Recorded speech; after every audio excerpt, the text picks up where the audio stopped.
Hello and welcome to The Promised Land, a show about Manchester United and part of the 90 Min podcast network. I'm Scott Saunders, joined by Rob Blanchette. As usual, during an international break where Man United are actually not losing football matches currently, although they did lose their last one. That's not to say that things aren't really going to things aren't going exactly to plan for Manchester United off the pitch or on the pitch at the moment, but at least we get a little bit of respite from some poor performances or poor results. Let's just say that. But Rob, you enjoying the break, or how do you feel about international football? Yeah, I've stated this before. Not really into it. Sorry, there's been times in the past where I have been, of course, and for work and etc. etc. etc. But I think we're kind of on pause mode, aren't we? With some of this, is kind of we're looking forward now to the Premier League returning, to the Champions League starting. There's a lot of stuff happening with United, so our kind of focus goes with that. But obviously tonight is England versus Scotland. If you're watching this after the game, no spoilers here. But we were saying, weren't we, off camera, like how exciting really is that? In years gone by, that would have been a really big thing, England versus Scotland. Whereas I don't really feel it. People are more interested, Scott, that they're both going to be wearing retro kits this time around as opposed to anything to do with the result. Maybe Scott McTominay will continue his scoring form and score a hat-trick against England. We will. Isn't he doing well at international level as an exploding 8 into the box? Misprofiled. I think we've said it before. But yeah, he's proven that. He's doing well for Scotland. I will not be watching England versus Scotland. I had enough of Wales versus Latvia last night. And God, awful. That's hard enough, isn't it? It really is terrible. Anyway, today we'll be talking more about what Man United do on the right-hand side of their attack, because they have been offered Anwar El Ghazi and Usama Idrissi, I believe, is another player that has been potentially on the radar. But I would like to explain, I don't know whether you agree with this, Rob, why Man United don't need a new right winger, even if Sancho and Antony do not come back into the fold. I would like to just run through that, because I tweeted last night, United don't, there's back in the manager, but there comes a point where you just don't need it. With a picture of El Ghazi, and it's like, oh, well, United, they only have Pellistri. That's it. Ahmad's injured for a long time, and they don't have anybody else. They do. They have a lot of options on the right-hand side. It's just not a natural fit in a lot of cases, but there's definitely people who could do a job out there for 3 months or whatever. But yeah, hopefully get into that today. Antony, obviously, there's been a statement from United over the weekend, which we'll talk about in a second. We'll talk about options on the right-hand side. I know Rob would like to talk about Facundo Pellistri as well. I think there's at least 5. There's probably about 5 options that you can play out there, including Pellistri. Yes, and we'll definitely chat through all that. We'll definitely chat for that today. But let's also just put the mask down with the flag and just explain. Obviously, the El Ghazi stuff is nonsense. So the El Ghazi stuff that broke yesterday is all driven from the players' camp trying to create noise. Manchester United are not interested in El Ghazi, and you're totally right, Scott. Why on earth would they be looking at the loan market for a place on the right-hand side? He's free. He's free, but so is David De Gea is free.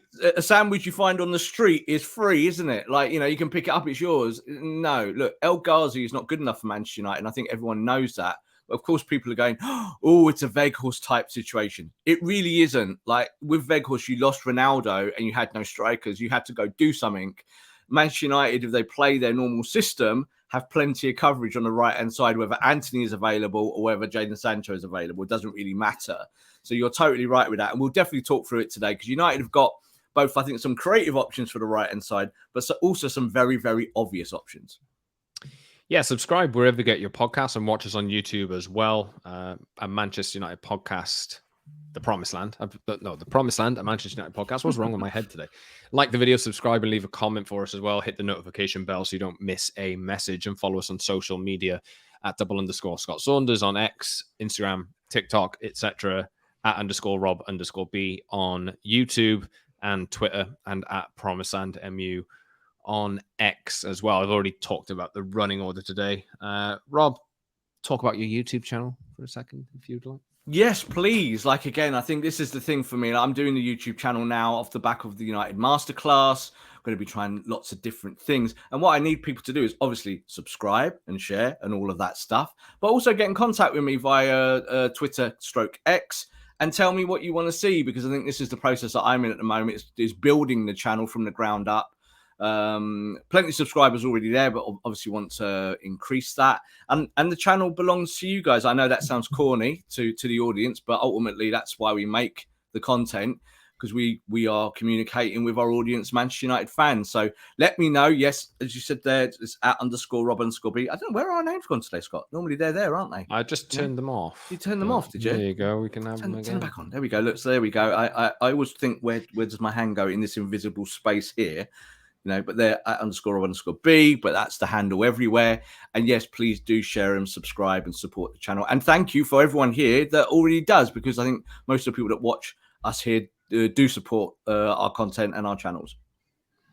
You got me switching these name tags now. Anyway, so over the weekend, Man United confirmed and Antony confirmed that Antony would not represent the club or return to training. For as long as he's obviously dealing with accusations off the pitch, which it's the right decision, Rob, isn't it? Yes. Man United need to be careful here not to be seen to playing HR spin the wheel, right? This is not how it works. You have to have a process, you have to stick to it, and you have to do it the right way, don't you? So again, doesn't matter what people think about Antony one way or the other. What's most important here professionally is that Man United follow due process, and they're not calling it a suspension, of course, but the outcome of this is that Manchester United will not have him in our shirt while this is ongoing. And that is the correct thing to do, just in terms of normal practice. So, yeah, we will wait to see how this develops. There is a lot of noise around this, but we will not be addressing it, because best practice. Let's just say that. Anyway, let's move on. Antony is not there, right? No. As it stands, and maybe this week it does get sorted out, but as it stands, there's no resolution in sight, really. Jadon Sancho is not there either. Jadon Sancho, obviously, as we discussed last week, put out a statement of his own on X, which he's pinned to the top of his feed on, I think it's still there, like a week later. It is. So there were suggestions that Erik ten Hag and Sancho were going to meet on Monday, because I think players are back in training from yesterday. Yes. Monday. Maybe they can find a resolution, but I think it needs somebody to fall on their sword in a sense. And will any of them do it? I don't know, because Sancho does say he wants to play football in that statement, but obviously he's directly responded to something the manager said in public. Now, let's just talk about Sancho to start, because I think you think that he will be reintegrated. Even when you say reintegrated, even if their talks don't resolve anything. I think, had Jadon Sancho come out and said something like sensational against the manager, and the manager had said something sensational against him in this thing, then I think it is much more serious. Now, I'm not saying it can't escalate or de-escalate. It could go either way. Of course it can. They will have their own private conversations, which, again, I would like to say that I think has come too slowly for Manchester United. Manchester United should have been operationally attacking this straight away. But sometimes, Scott, when you run a business, or whether it be a football team, you need to kind of look at what you got and work with it. And the thing is, you can't, when a transfer window has literally just slammed shut, your options really do decline very, very quickly in real time. Now, I think if Jadon Sancho had said, I'm being mistreated, the manager has done this to me, I don't like this, I'm defending myself. Yeah, he's come out with that kind of 2-paragraph statement. And a lot of people said to me, like via Twitter and United fans, as soon as he says the first paragraph, the second paragraph doesn't count. I don't believe that. I think the second paragraph counts as much as the first. So I think United should have sorted this out in real time. But what happened, Scott? They all went on holiday. I don't like that. Your business is still running. United is still running. International breaks do not stop things, do they? Like the world carries on. No, your business is on fire. It's not still running. Your Business is on fire. Maybe put the flames out rather than let it smolder. And what United tend to do is they let things smolder because they go, well, we do it on our time. We do it on our time. We don't care about anyone else. And that is think? Yeah, United like to brag about social media engagements. They love it. They love it. Do we think that's? I don't know. Just throwing something out there. The people again might say it's conspiracy, right? Like we've talked about why it's pinned, okay? And I've said I still believe that Jadon Sancho sticks by what he was trying to say, like what he said was not a lot, really. I trained well and I want to play football and I'll fight for the badge. Oh, it's really controversial, Jadon. It's not really, is it? The controversy comes from everyone talking about it, from every news outlet pushing and pushing and pushing harder. The flames are burning, Scott, and the press are throwing coal onto it. And that's all right. That's the way it works. That's our modern world, isn't it? I don't think it's as big a deal between the manager and player as people honestly believe. And I think the manager will say, you just lost £500,000 worth of wages. Sorry, mate. Get on the training pitch and train because you still got to play football and I've still got to get a performance out of you. And that's it. And it's kind of done. And you hear this from training grounds all the time, that when something happens that's sensational or get blown up, you talk to players and players are like, weren't massively aware of it because life just carries on and footballers play football. So I don't think that this is a situation where my nose has kind of gone, oh, I smell something more fishy here, something more serious. I think that this is something, it's a football matter, and Jadon shouldn't have tweeted what he tweeted. And that's as simple as that. He'll get fined. It's not a Ronaldo situation. Ronaldo behind the scenes was desperately trying to get out of United and desperately trying to cause all sorts of ructions behind the scenes. And eventually you knew he was going. We did that show 1,000 times, didn't we? Ronaldo's gone before the Piers Morgan interview.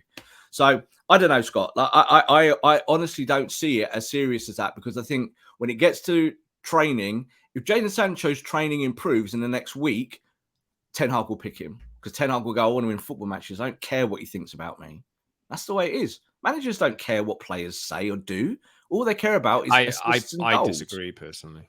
That's only from my own experience with footballers and people who've worked in the game and coaches, is that you hear it consistently. All people care about, they don't care about cuddles and hugs and being happy. They care about winning. Man United's big problem, Scott, for 10 years is that they don't know how to win consistently. Can't put things aside. What did Rio Ferdinand say recently about Roy Keane? We should talk about that, because that's a different time. You're winning, right? And the manager goes, that player never plays for me ever again. Done. And it's a show of strength. Ten Hag's not in that position, and this is not the same thing. It's just not. Jadon Sancho has acted immaturely and will be sanctioned for it and punished. But Jadon Sancho is not saying something really serious. There's no serious allegations here with this. It is just a player not happy and a manager not happy. And what do? You drag him into the office, you work it out. That's the way I look at it. That's from my own experience and what I see. And I'm not saying that that's exactly how it will go, but that's the undertones of this for me, is that this is a football matter. It needs to be sorted out. It needs to be sorted out quicker than it has, Scott. Should have been done the day of the game. Managers tend not to ring players anymore like that. Like Fergie would have once upon a time got on a phone to Jadon Sancho that day and said, this would not have happened. You're dead meat. Under Sir Alex Ferguson, this would not have happened. And to me, like, I don't... Whether Ten Hag said whether you think Ten Hag should have said what he said or not, he did say it. The person in the wrong here is Jadon Sancho. Yes, absolutely in the wrong. And what I've said, it's a few times over the last few weeks. United have lacked discipline. United have had player power dominate their camp for 10 years. This is whether you the first paragraph in that is inflammatory. It is compared to what Ten Hag said. For me, that stokes the fire 100 times over what Ten Hag said, because this is carrying on. I do agree that I think they can resolve it, and he can be back in the first team for Saturday if they have a conversation, and if Sancho takes that statement down. and they just smooth it out. And I agree that should have been done a week ago. But Erik ten Hag absolutely needs to make sure that he is in charge of everyone. And if Jadon Sancho's come out and publicly challenged him and then walked straight back into the team without resolution, that immediately points to Erik ten Hag's power being diminished. Immediately. I'm not saying he's going to walk back in the team without resolution. I think he's going to lose best part of £500,000 out of his pocket, and that's the professional way to do it. I don't think that you have to publicly address every private thing at your football club, Scott. I just don't. I think if you run a really tight business and you do it properly, you manage it in-house. You talk to the player's agent, you talk to the player, you bring them all in, you do it, you're hard on it. Like you don't pull any punch, you don't pull any punches and say, well, this is okay. Like you talked there about player power. I think player power is more of a problem when players leak stuff to the press and do it in that route. Jadon was actually overly public with this on his Twitter account, like he shouldn't have been. But you know what? It's actually better than him going to say one of the red tops and selling his story. That would have been more of a problem. That's where it's happened at Man United in the last 10 years, is that player power has taken over. We've become Chelsea. Chelsea used to do that. The Chelsea players had player power and they just get managers sacked every couple of years because, they wanted a hairdresser. You can see it now. It's even starting to turn. Like, I know Ten Hag lost at Arsenal, and you can question some of his tactical decisions at times. But now this has happened. People are siding with Sancho and saying, "Oh, Ten Hag's in the wrong here," and it's twisting the power away from the manager. It's twisting the power away from the manager in a public sense. I don't believe that Erik ten Hag gives two hoots on a training ground. I think he says, "These are your marks. This is what you do, and if you don't do it, off you go." But I don't think that's the way we are with Sancho. Well, he hasn't been doing that anyway. It's not like Sancho. He hasn't really. He wasn't in the squad last week.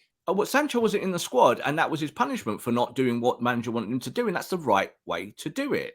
That's why I said that, Ten Hag could have just, foed it out and gone, well, he had a knock, but he didn't. And as you said, he's allowed to say that, I think, as a manager. You're allowed to say, I didn't pick a player. That's fine. And that's kind of all he really did say. But you're right. Like the Jadon Sancho side of it is like in that first paragraph, he's not articulate. He's not eloquent. He doesn't put his point across at all. He just kind of splurges it out, and everyone goes, well, it's open to interpretation. Well, of course it is. It's in the public domain.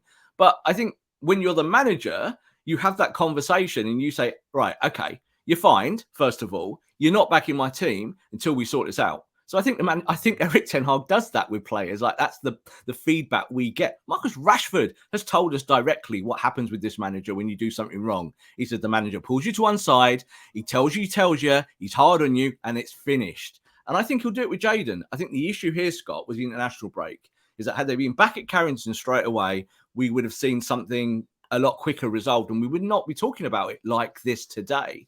The Antony thing has obviously made this a lot bigger because we're talking about the right-hand side.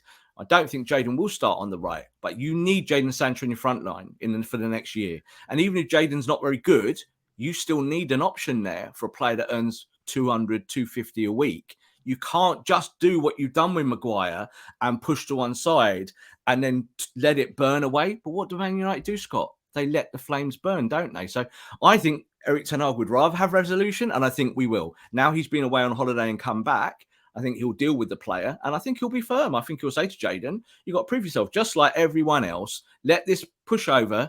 Who's to say, Jadon? Erik ten Hag ain't there Sancho, looking at Twitter going, oh, his tweet is pinned. Oh, my God, I can't pick him. That's not real. No, Rob, come on. It honestly is not real. Look at the circus that is going on around Man United because of this. Manchester United have full control over their players' PR, right? They have it contractually controlled. They clearly didn't with this. Man United could go to Jadon Sancho on day one and say, take that tweet down or we will sue you. They can. They haven't. So there we go.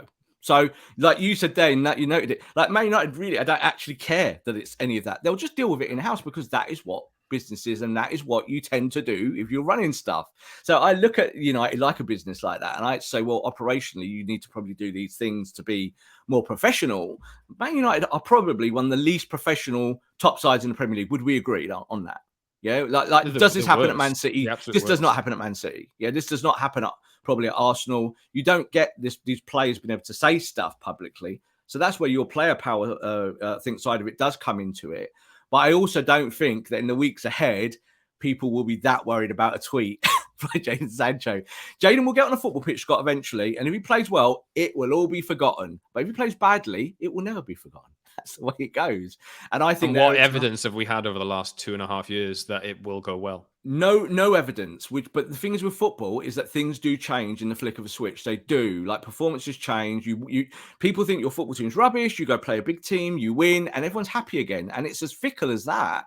And that's the game of football. It's all kind of based on emotion as opposed to facts quite a lot of the time, isn't it, Scott? So for me, the Jadon side of it, I don't back Jadon Sancho at all, like in that way, in that context. But I do think that as a football club, he's one of your better players. He's one of your more talented players.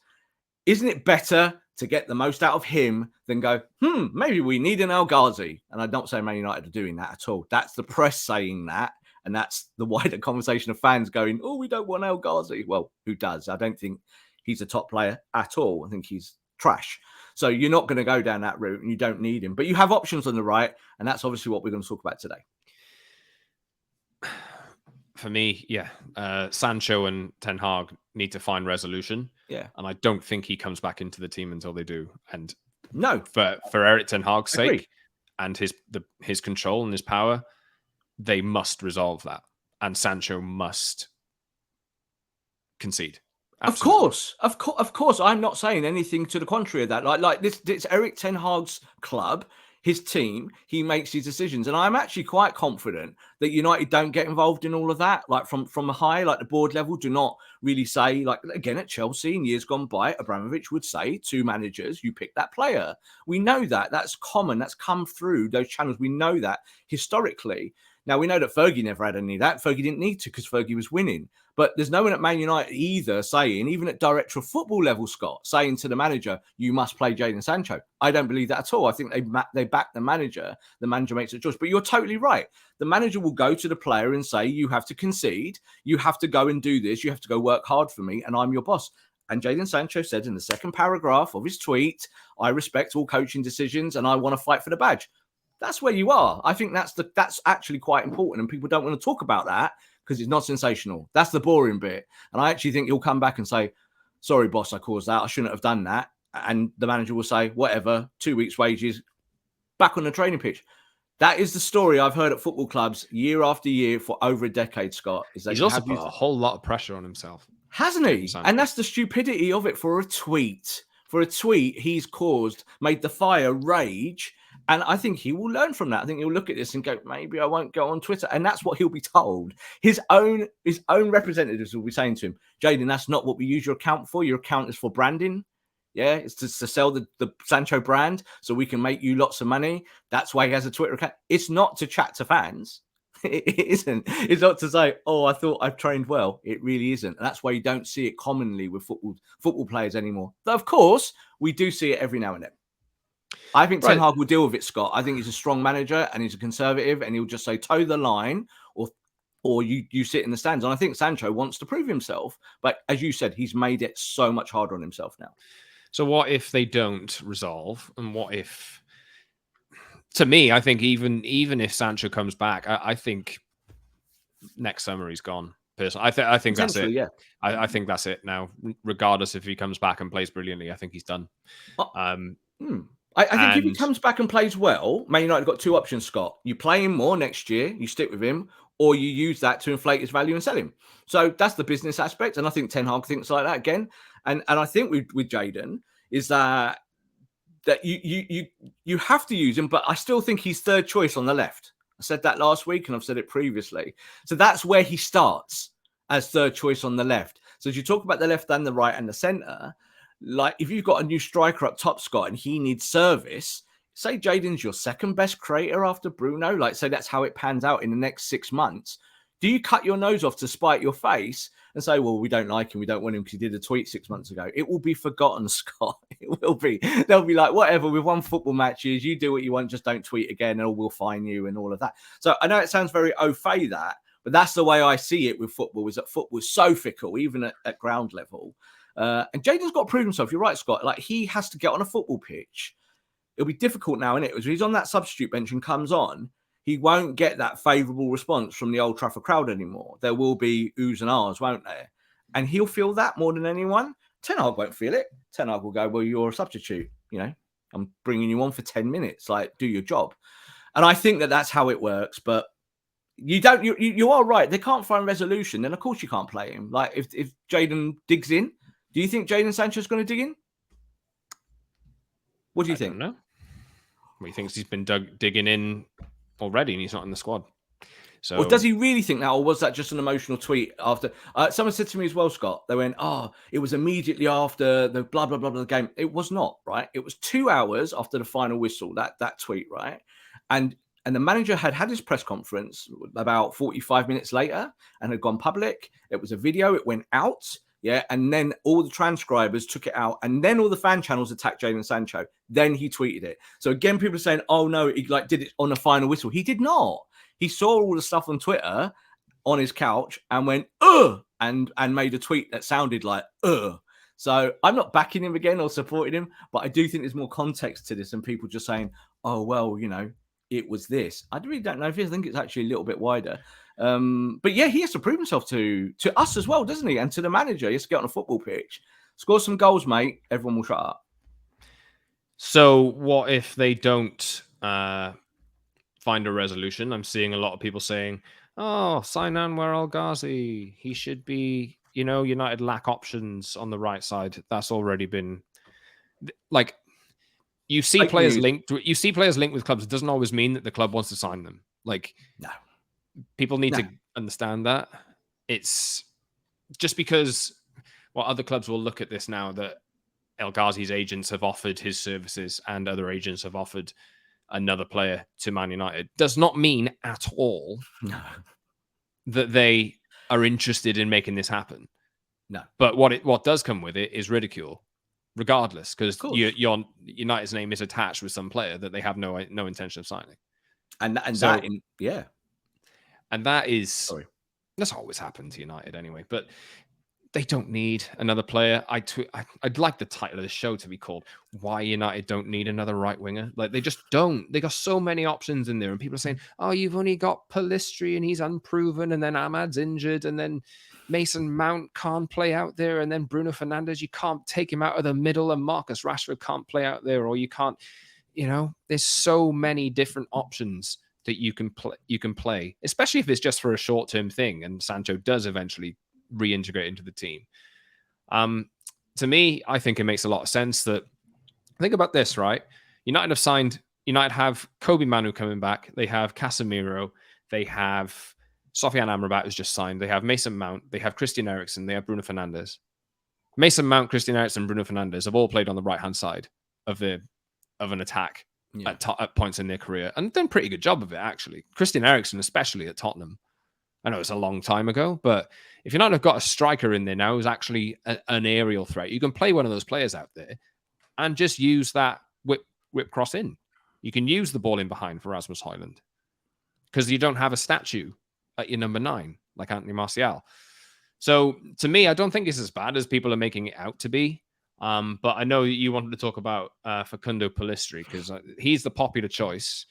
And yeah, I'd like to see him be given a go, but I don't think it'd be the first port of call personally. No, I actually don't think it'd be the first port of call, but I think the wider conversation has to be, do you do it? Do you pull that trigger? Just to kind of touch on what you were just saying there, and I think this is again where, like, this is not an accusation at fans or anything like this, but I think it is to do with the genre of football, is that people talk about the wide area still as wingers. And I think that if you were talking just about wingers in kind of totality on their own, then people are like, well, what do you do with a player that plays in the wide positions? Well, Marcus Rashford plays in the wide position. He's not a winger, is he? Antony is not your traditional winger in the sense that he plays wide and goes on the outside. So I think that when you look at Man United's system, their system and the systemic things that they do in the middle, you look at the 4-2-3-1 as kind of maybe the base of what Ten Hag's done. Ten Hag did that also at Ajax. This is kind of one of his favoured systems. He does it a lot at Man United. Is that you don't need wingers in those positions. You need forwards. You need attacking midfielders. You need players that can cross the ball, but actually do all the off-ball work, that actually kind of work in those positions. Pellistri himself is not a traditional winger, I don't believe. But when you look at that, and you said about Jadon Sancho is definitely not a traditional winger. None of them kind of are, but have you got options to play your system? Yes, because you've been building that for 12 months and beyond. United played 4-2-3-1 all the way back to the Ole Gunnar Solskjaer era. Antony Martial, who you just mentioned there, guess where he can play, Scott? He can play on the left. It's one of his most favoured positions. You've got options to move these bits around. Going back to Pellistri and looking at the options on the right, if your options on the left are Rashford, Garnacho, Sancho in that order, if you take Antony out of the right-hand side, it's then about what is the order. I think in reality, the order might end up being Mount, Bruno, Pellistri. I think that might be the order. But I actually think Man United fans don't really want to see Bruno out there. Like, I get a lot of stick when I'd I talk actually about put it. Bruno top of that list. Well, I think Bruno will end up there because when you're looking at the senior players, and say that Mount needs a few weeks to come back or something like that, you might not want to start him out there to blow an injury up again. But I think that's the shape. I think that's where you'll go. And I think most people do want to see Bruno play more central. But what you're saying there is totally right. I think Bruno ends up as the default there, and that's happened last year.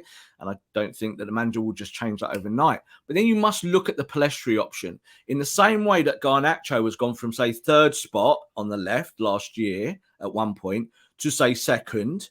And then if you have to move Marcus into the middle for any reason, then it's like Garnacho starts. I kind of think that's where Pellistri is that if Mount and Bruno have to do other stuff and that's what you want to do and that's where you're pushing the team, suddenly Pellestri's a starter. Suddenly you're looking at Pellistri completely different. He's young, he's energetic, he's skillful, he can do so much. And he plays for Uruguay more than he plays for us. And that's kind of strange. So maybe the time has come, Scott, to roll that dice. And you've got to say somewhere in these games that come up in the next few weeks that if you have not got Antony for any period of time, do you go to Pellistri? I think the answer to that might well be yes. Personally, I think it'll be a case of he'll be on the bench and he'll be introduced at the end of matches as a different option to see how it goes to start with. And if he particularly excels and he can earn himself a start, then maybe we get to that point in a few weeks' time. That is, of course, we are talking about here if Antony remains absent for a period of time. Sorry, the slip of the tongue there. And if Jadon Sancho does not find resolution with Erik Ten Hag, we are talking in that aspect, in that sense. I think if Sancho and Ten Hag do make up essentially, then Sancho will be probably back in the team, and he might actually be first choice in that position for a little while, at least, because he's got to prove himself. But there's options. And I also think, like, in our universe, people only think about the next game, don't they? Like, all the content we make is always geared towards the next game. But the truth is that if you're a manager and you're a coach, you're not looking just at the next game. You are stretching your options and thinking, when can I use a certain player? A manager once said to me that he used to plan his teams out 12 games in advance. And I remember saying to him, how and why? And they'd be like, well, I have to have a best case scenario in my head about looking at an opposition, but then it's helping myself really pick my teams.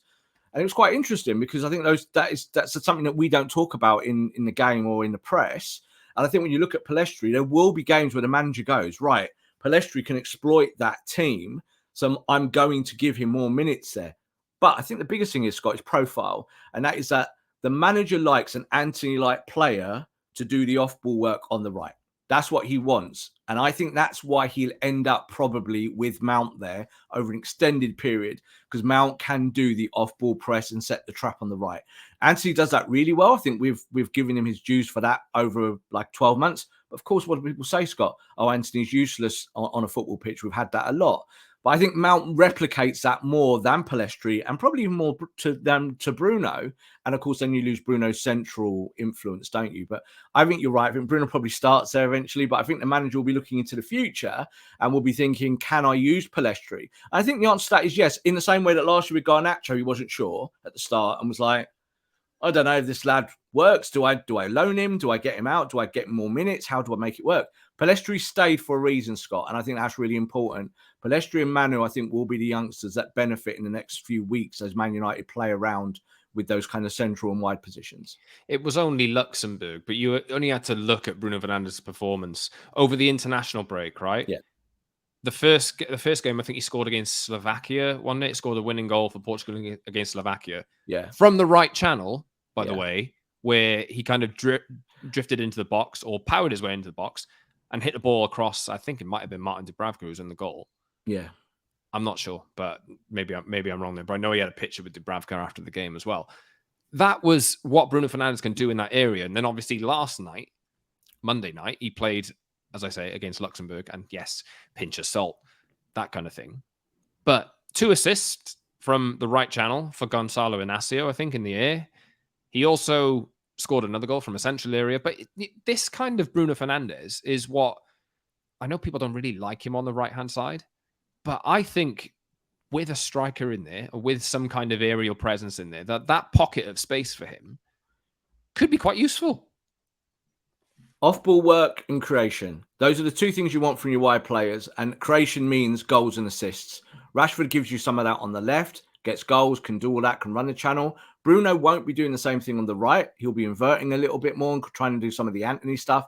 But there's no doubt, Scott, that if you've got a brand new striker up top, and you want someone who can put the ball on his head or even just slide the ball in front of him to run onto, who is better at Man United to do that than Bruno Fernandes? There is no one better at that. Mason Mount can do it, and Mason Mount will be tasked, I think, to do it. But I think Bruno, unfortunately, I say unfortunately, I keep saying I want him to see him as the number 10. But if you've got injuries or needs the suspension word there, if you've got injuries and absences, then you have to roll the dice in a way that maybe fans don't like. And again, that's something that I don't think Ten Hag's scared about.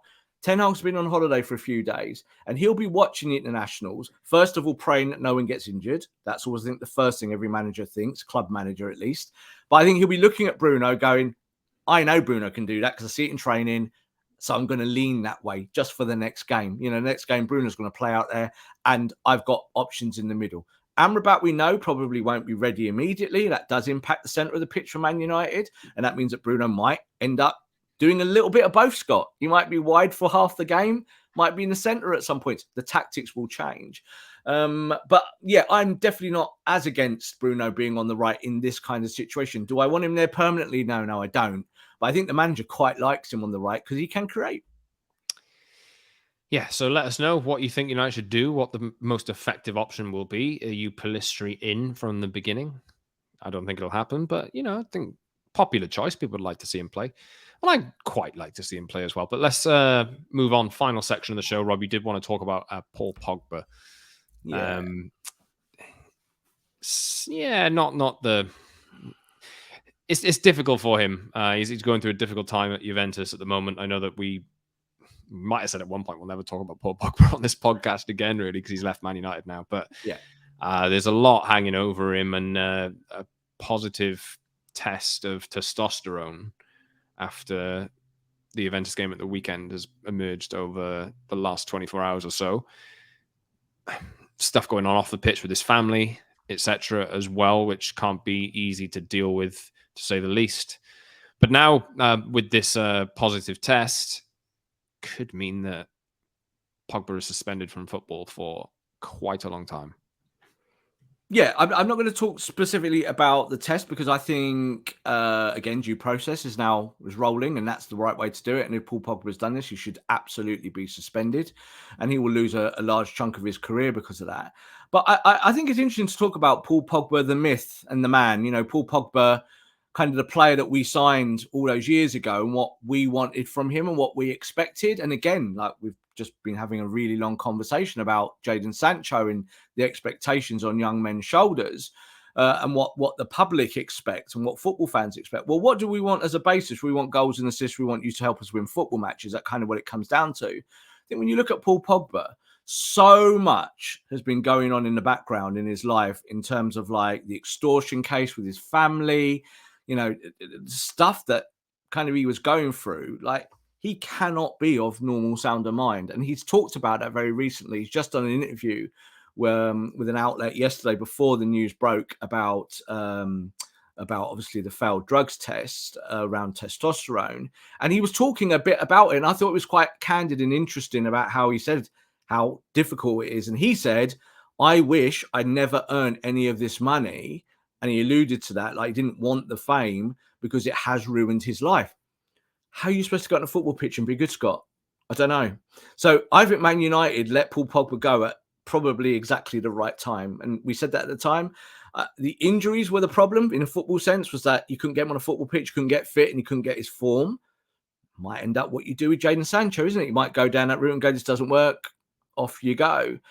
But I think it's a sorry case for Paul Pogba. Like, I'm already seeing the feature film in a few years' time in my head. And like someone's going to be doing a film about Paul Pogba, about this guy who won a World Cup, was supposed to going to be the best player in the world, best midfielder that they'd ever seen. I saw him as a kid. He was otherworldly. He was amazing. And then he walked out of Man United for his reasons. It's just a really, really sad set of circumstances. And I don't think people should give him sympathy at this moment, Scott. Not at all. He needs to go through this now and to either prove his innocence or obviously, serve his punishment. But just a caricature of what you want from a top player, isn't it? It's not real, but these people are real people and they have to live with it. And Paul Pogba is going to have to live with this now for the rest of his life. Yeah, I think you've seen a lot of these cases that players have done it unwittingly at times. I don't know. Like we don't want to speculate too much because this is a case that will develop over the next few days and weeks, and obviously we'll be looking on to see what happens. But yeah, that's it for us today. We've got a round off here. Subscribe to the pod wherever you get your podcasts and watch us on YouTube as well. The Promise and a Manchester United podcast. Like the video, subscribe, leave a comment, and pop the notification bell on as well so you never miss a show. And follow us on social media at @_ Scott Saunders on Twitter, TikTok, Instagram, etc. at @Rob_B, as Rob is pointing to on the screen, on YouTube and Twitter, and at PromiseSandMU on Twitter as well. Thanks, Rob, for today. We'll be back later this week, I believe Thursday, potentially this week. So a slightly earlier one to look ahead to United playing Brighton in the Premier League. And hopefully we get some answers on what's happening with Jadon Sancho and if he's going to be back in the fold. Thanks for listening, everyone. See you soon.